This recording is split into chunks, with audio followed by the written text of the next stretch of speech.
Good morning, I'm Larry Steinhouse, and welcome to Money Chat Now. Money Chat Now is a politically charged stock market pre-show giving you the politics behind the biggest moves in the stock market. It is presented with comedic common sense by an expert in financial literacy, and hey, that's me, Larry Steinhouse. Today is Thursday, January 27th, and of course I want to welcome you to the show. We are here live on WWDB Radio in Philadelphia, and we are live on Facebook, and Twitter, and LinkedIn, and YouTube. By the way, my Twitter handle is @LarrySteinhouse, and you can find me on Facebook and TikTok and other social media by just searching Larry Steinhouse. Hey, just remember, if you're watching online, hit that like button, hit that share button, and don't forget to subscribe to the YouTube channel and like the Money Chat Now page on Facebook. You can comment live on the show on YouTube and Facebook and LinkedIn and Twitter, and please say hi so I know you're watching. Come on, guys, say hi.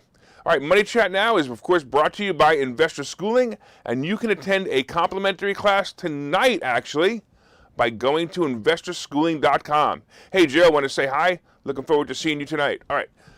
By the way, if you come tonight, you'll also learn about real estate investing and stock options trading from those who do it every day. You know, by the way, last night we had a really great night in Doylestown, and I wanted to shout out to a few people who were there. We had a great conversation with Joe, who's online right now, with Bill, Omri, Ted, and some others, and it was a great night. We'll be doing this again the last Wednesday of February, so pay attention and meet us there. Hey, Ed, thanks for watching. Totally appreciate it. All right, on today's show, we're going to be discussing the crazy futures update. This is the craziest market ever. We're going to be talking about Russian sanctions, Tesla's earnings, some more interesting stock moves, and Lowe's and Petco. Huh? Hey, Carrie, thanks for watching. All right, so yesterday, finally, a great day in the stock market. Or at least I thought it was going to be. What the? Holy cow. The market started out with fantastic upward motion, and then yikes. Right before the Fed meeting, most stocks jumped. And then, however, it just got a bit scary at about 2 o'clock when the Fed meetings were reported. At that time, I looked at my screens, and I saw stocks take a sharp downturn. You know, I hadn't really been watching or paying attention to the time or that the Fed report had come out, but when I saw the fast downturn, I knew the Fed had reported. And it looked like the stocks had recovered quickly, but then it was all over. The market tanked again as Powell said there is plenty of room to raise interest rates. You know, he took that out of context, or the news reports took that out of context. They said there's plenty of room to raise interest rates and keep the labor market normal. So, I don't know. Anyway, this stuff continues to baffle me, and the market already knows interest rates are being raised, so why are they going crazy over it? I mean, really, are they afraid the Fed's going to raise the interest rate 10 times this year? It's not going to happen. It's just plain unrealistic. You know, it was more like a ping pong ball being dropped as the market jumped up, then jumped down, then up, then down, and everything I had tanked. Look, maybe today will be another wild ride. I'm going to tell you that the futures were also a wild ride.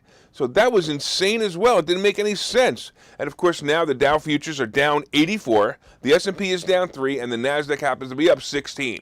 Why can't we just have a good day? Urgh. Hey, Rob, I want to thank you for watching. Hey, Lou, thank you for watching. And of course, Mick, thank you for watching as well. All right, let's talk about Russian sanctions. As you know from listening to the show, our cowardly president is going to basically do nothing to stop Russia from invading Ukraine. Well, all right, it's not really nothing, of course. When it happens, and it appears to be inevitable, President Braindead will go on TV and he will tell the people how mean and evil Putin is for him to invade Ukraine, and then about halfway through the speech, he will forget about what he was talking about anyway and look to mommy for an ice cream cone. In part of that speech, he will remind us, of course, that he has placed sanctions against Russia. While most of the planet laughs because Russia really doesn't care, Russia has actually been faced with sanctions from the U.S. before, and like in 2014 when Russia invaded Crimea, Russia started to sanction-proof themselves and now may be in a position that they won't even notice anything or notice any difference. And when the U.S. issues these sanctions, they won't even care. So since 2014, Russia has weaned itself off the dollar and reduced the share of its debt held by foreign investors. So the government has run a has run a conservative fiscal policy and kept its government debt down below 20% of GDP. So Russia's debt is now under 20% of the gross domestic product, compared to, guess who? The U.S. with 133% of debt, according to IMF data. They definitely don't have the inflation problem that we're having with those numbers. All right, Russia has also amassed a significant financial buffer with international reserves, including gold holdings and foreign currency, reaching an all-time high of $630 billion in December, one of the world's biggest, according to the central bank. Moscow in 2014 barred most Western food imports, such as fruits, vegetables, meat, and dairy products, including French cheeses that have become a staple product among the middle class. The import substitution drive later expanded to other industries, including medicine, technology, stimulating domestic production. Russia has done a lot to keep themselves free of retaliatory sanctions from the U.S., but they may have one little issue in some areas. It's possible that the U.S. will consider disconnecting Moscow from the SWIFT international banking system, which is used by more than 1,100 financial institutions and over 200 countries. And, really, so basically it's going to prevent financial institutions from using the U.S. dollar. I just want to make sure we all heard that. It's going to prevent Russia from using the U.S. dollar. Look, I think it'll be an inconvenience at worst. And here's the interesting part. It may even strengthen cryptos like Bitcoin as an alternative for Russia. If this only real inconvenience turns into something major, it might affect Russia's connection to other countries and the ability to negotiate with the countries using the dollar. But as I've said before, I believe Russia will adapt quickly to this problem. So this is it, folks.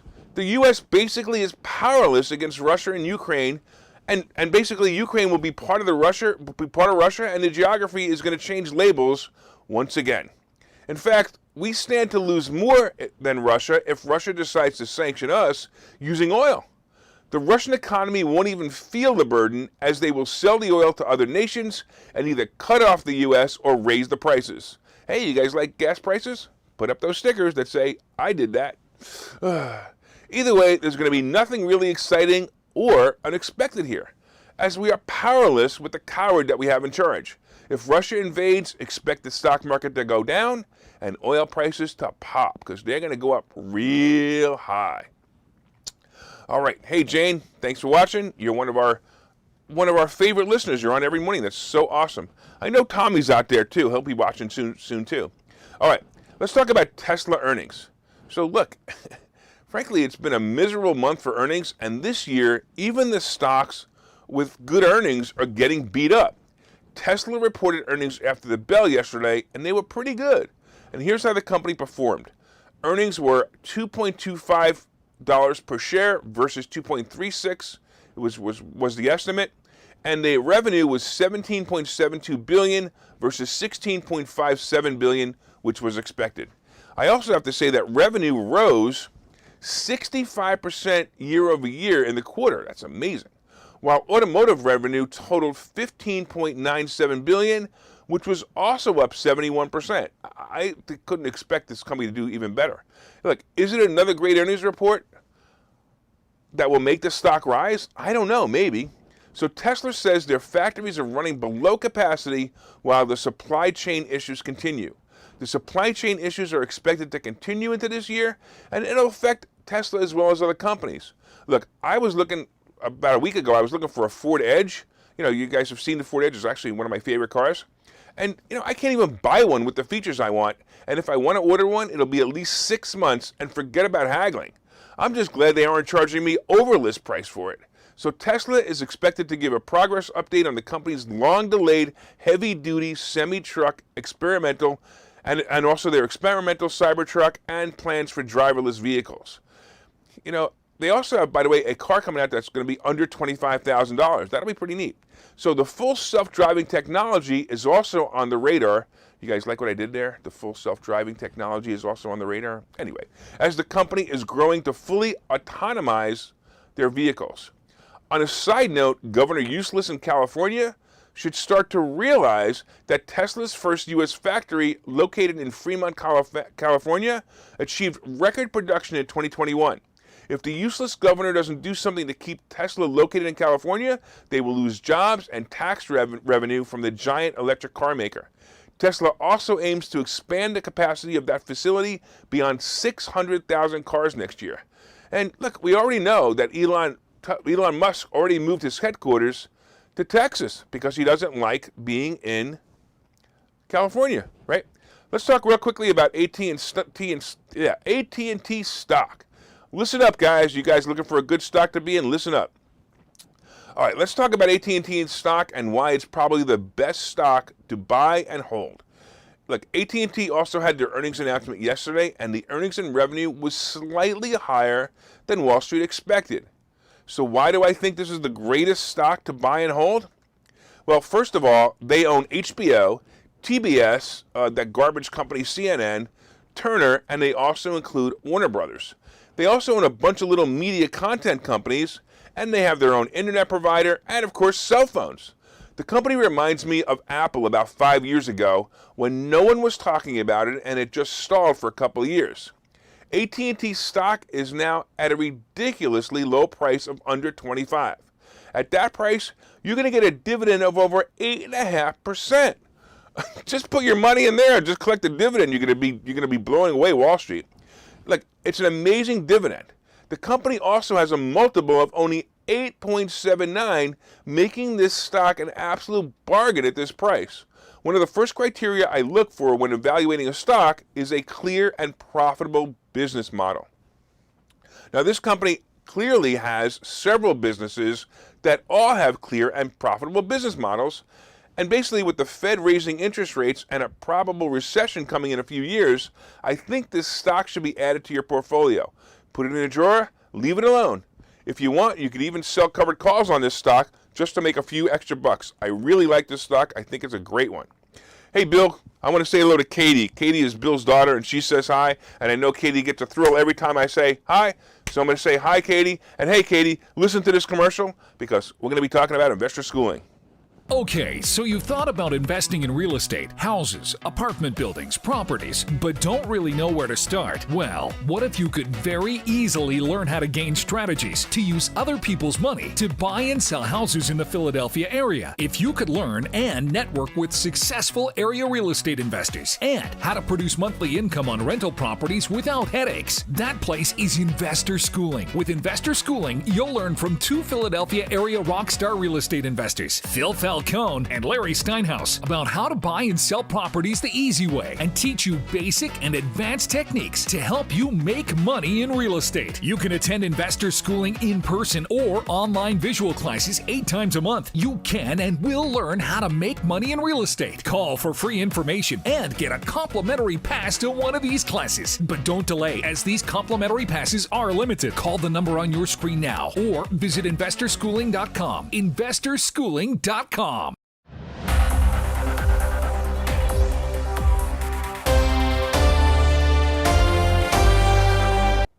Welcome back to Money Chat Now. I am your host, Larry Steinhouse. And of course, if you'd like more information on investor schooling, you can go to investorschooling.com or call 866-424-2829, 866-424-2829. Hey, I want to thank you all for listening on WWDB Radio in Philadelphia. And if you're watching online, please hit that share button so you can help your friends learn about how to make more money in the stock market. Hit that like button and let me know you're enjoying the show. You can also leave comments on Facebook and Twitter and LinkedIn and YouTube. And of course, I will try to respond to them live. Hey, Jose, top of the morning to you too, my friend. All right, we've been discussing, of course, the futures update, and let's just call it the futures down date. I mean, really? The Dow is now down 135 points, the S&P is down 8.5, and the NASDAQ is up 1.5 points. It's going to be another one of those days, I can already tell. We've been talking about Russian sanctions and how Russia isn't even going to care if President Poopy Pants does anything. We talked about Tesla's earning, and by the way, Tesla is down about 12 points this morning as well. Coming up, we have more interesting moves in the stock market, and we have an interesting article about Lowe's and Petco. Wait till you hear this. And then, of course, we have today's picks and plays. But first, did you guys hit that like button? Did you hit that share button yet? Hey, hit that share button, Jose. Hit that share button, Jane and Bill. Come on, Rob. Hit that share button. Don't forget to leave comments on Facebook and LinkedIn, YouTube, and Twitter. And of course, if you're listening on WWDB Radio, be sure and set a preset to this station and listen every day at 7:30. Also, when you get home, look up Money Chat Now on Facebook and let me know what you think of the show. And you can also, of course, leave comments on the WWDB fan page on Facebook. All right, let's get into the second half and let's talk a little bit about some other notable moves. So here's some interesting things that happened in the stock market yesterday. So Netflix moved up, believe it or not, on the news when Bill Ackman with Pershing purchased 3.1 million shares to put in a fund. So Netflix was recently plummeted after an earnings report that showed slowing growth, and it brought the company down 40%. This doesn't even make any sense either, but it did. All right, I got to tell you though, I really don't like Netflix as a play, and I still think it's too high. You know, here's one here's another stock that I totally understand, and it also baffles me why this was hit so bad. So Lending Club shares fell 14.7%, despite reporting strong earnings and revenue for most of the recent quarter. Look, they had great earnings, but not only did Wall Street want more, but they feel that mortgages are going to slow down as interest rates rise. I got to agree with this a little bit. However, profits will also increase as mortgage rates go up, so we may have some hope that the mortgage banker stocks will do well. I don't know. It's kind of a weird situation. Anyway, Intel was another good report yesterday, and they both beat on earnings and revenue. On the news, they also raised their dividend, which is nice. It's not that great of it. It's not like an AT&T dividend, but it's not a bad dividend. I noticed the chart showed some big jumps over the past years, but the stock likes to sit here in the 49 to 55 range. And right now it's hovering right around 50, so it's clear that that's the range. Boeing is another one that reported earnings yesterday, and I'm going to tell you, this is a nutty stock. The company has had their share of problems, and that is definitely keeping the stock down. Yesterday, Boeing missed in all places. First of all, check this out. They had a loss of $7.69 a share, and the expected loss was 42 cents a share. Just think about that. Well, look, the stock went down, but it didn't trash, and normally it would have, because the reason for this loss was that the Dreamliner charge-offs, due to the delays and concessions for those delays, are causing Boeing, to take those losses. So Boeing may be in a little bit of trouble, but I have to say this is a speed bump. The future of this company is going to rebound and do well as the future of airlines rebuild their businesses and replace their planes. So I'm going to tell you, this company is going to be fine. I'd like to see it range right between, I don't know, whatever. If it ranges between 190 and 220, that's all good. Let's try to make some money on it. We'll see what happens. Hey, Victor, thanks again. Thanks for watching, man. I totally appreciate you. All right, let's talk about Lowe's and Petco. I don't know if you guys saw this, but you're gonna enjoy this. So I remember watching an old episode of Cheers. Anybody out there old enough to remember Cheers? When the character Norm, who sat in the corner and drank his beer, decided he was going to start an amazing new business called Tanner Wash. And if you haven't seen this episode, it's actually very funny. So this was going to be a laundromat and tanning booth center. The idea was to get a tan while you waited for your laundry to be cleaned, right? So the episode went on, and of course, he failed in comedic fashion and was back at the bar drinking his beer by the end of the half-hour show. However, this reminds me of Lowe's new idea to add Petco stores within Lowe's stores. I don't know. Have these guys been watching too much TV? Or maybe they're drinking too much beer. What a crazy idea this is. Lowe's stores, like Home Depot stores, are pretty active warehouse stores with heavy equipment moving around, large boxes, and builder items. I often think it's crazy when people bring their small children to these stores, and now people may actually bring their pet to the store. Not only is that dangerous for the pet, but imagine the distraction for a forklift operator or someone pulling a large cabinet off the top shelving. Let's also look at what they're selling. These are really, really two different customers. You have builders and weekend warriors being the main customer for Lowe's. And yes, I know they have pets, but what's the logic? Why not just sell groceries as well then? I'm sure that someone in the household of Lowe's shopper eats now and then, right? What about clothes? Now that Carhartt is being boycotted by American patriots for freedom, maybe Lowe's can start selling dresses made for men. It'll probably be a hot item soon as we lose the American male macho man icon anyway in America. Well, I'm sure people above my pay grade have looked at this ridiculous idea and gave it the okay. So look for Petco and Lowe's in a few months. And don't forget that someone in Petco may actually be buying pet food for a house without pets for their child who is considering themselves a furry. Oh, you don't know about furries? Oh boy, I could do a whole show on that one. But just know that some teachers have actually put litter boxes in the back of the room for the furries. All right, I tell you what, I'm going to take a commercial while you look it up. What in the world is this coming to?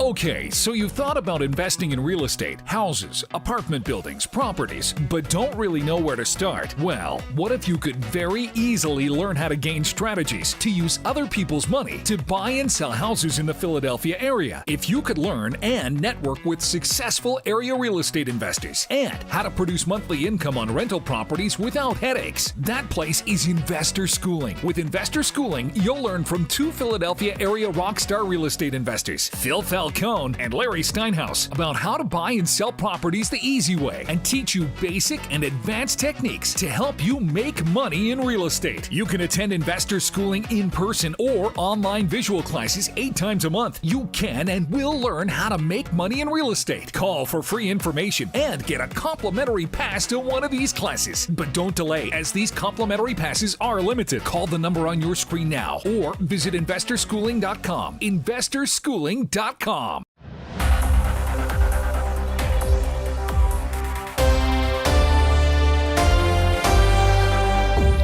Welcome back to Money Chat Now. I'm your host, Larry Steinhouse. And of course, if you'd like more information on investor schooling, you can go to investorschooling.com or call 866-424-2829, 866-424-2829. So far we've been discussing the futures update, and right now the Dow is still down 105, the S&P is down 4.25, and the NASDAQ is up 17. We talked about Russian sanctions and basically how President Poopy Pants will do nothing. We talked about Tesla's earnings and how well they're doing. We talked about some other interesting moves in the market, and we talked about the silliness of Lowe's opening Petco, and I'm looking forward to see that. All right, I want to say hello to Dave, and I want to say hello to, I think that's Mike, and I want to say hello to Vern. Thanks, guys. All right, coming up is today's picks and plays. But first, did you guys hit that like button? Did you hit that share button? Come on, Vern, hit that share button. Dave, hit that share button. And you could share this on your page or in groups that you feel will benefit from the great stock plays coming up. All right. Also, you can leave comments on Facebook and LinkedIn and Twitter. And if you're listening on WWDB Radio, set one of your presets to this channel and listen every day at 7:30 for all you need to know about the politics behind the stock market. And I promise you'll even get a laugh now and then. All right. Hey, stock market, knock it off already! Damn it! I know Moderna needs to make more profit for Pelosi, but just because you aren't selling vaccines at a high rate anymore doesn't mean you have to give everybody high blood pressure to sell your blood pressure medications. Ugh! All right, we have seen the most ridiculous moves since the beginning of the year, and each time I think something good is going to happen, nothing happens or it gets worse. Even the Asian stocks were down big time yesterday when the Nikkei fell 840 points. I don't know. It's going to be a worldwide slam, and I wish it would get over already. It's a tough market to predict. Usually earnings seasons brings great upward momentum, but I'm seeing all year that I'm just seeing disastrous downturns and no upward momentum, only downward momentum. I don't know. I don't even know what to do or say right now. It's got me absolutely baffled. It's also been a week since the craziness started when last Thursday the market flew up and then tanked in the afternoon. Usually these routes last about a week, so hopefully it's over. The damage in my portfolio is a bit rough. I plan to recover, but wow, it's really rough. So Apple is on deck for earnings today, and although I expect it to be great earnings, I'm even going to expect it to be good guidance, but I don't see the stock bouncing up to 180 again anytime soon. Visa and MasterCard are also announcing earnings, and this may be another tell for the market depending on the guidance. We're going to have to see what that is. Of course, we also have, believe it or not, Robinhood up today as well. And this is going to be the most interesting earnings of the day. And we'll see if this company can recover or has any holding power whatsoever. I don't know. I'm a little worried about it, but I'm not in it anymore. I got out as soon as it went below 30. I realized I didn't think it was a good play anymore. All right, let's talk about crypto. Crypto also dropped a bit yesterday, and I'm finding it interesting that the money managers are looking for safe places to put their money, and it's not easy. None of the safe havens or normal moves are working. It's almost like cash is your best defense against this market. So you may even consider that. Even gold and silver aren't really moving. Gold is stuck at about 1800 and silver bounces between 22 and 24. I would look at ETFs like Yamana Gold with the symbol AUY and silver ETF SLV, and when they dip, I don't know, buy in and sell them when they move up about 20%. Of course, the Treasury Bond also moved up again yesterday, and it's now about 1.88. And I'm going to tell you, 2 is going to be an emotional rough ride for the market until the market gets used to it. So I would expect it to hit 2, but definitely when it does, it's going to be really, really scary and not going to be a good place for the market. All right, so let's talk a little bit about the most important thing. I wanted to thank all you guys, all you listeners on WWDB Radio in Philadelphia, and of course I want to thank you for your continued support. I heard that we actually reached 10 listeners now on WWDB Radio. So if you're listening and you're number 10, congratulations. You won $100. Just let me know if you're the number 10th listener. All right. You can also leave comments on the WWDB fan page, and you can look for us online. My name is Larry Steinhouse, and I am the host of Money Chat Now, and I'm also the CEO of Investor Schooling. Of course, from time to time, I own some of the assets and stocks discussed in this show, and no one's asked me to make my opinions. Some people have asked me not to make my opinions. I just want to let you know, I totally appreciate you guys listening. And once again, you guys let me know how you're doing. Let me know what you like the show. And of course, have a profitable day. And we will see you guys tomorrow at 7:30.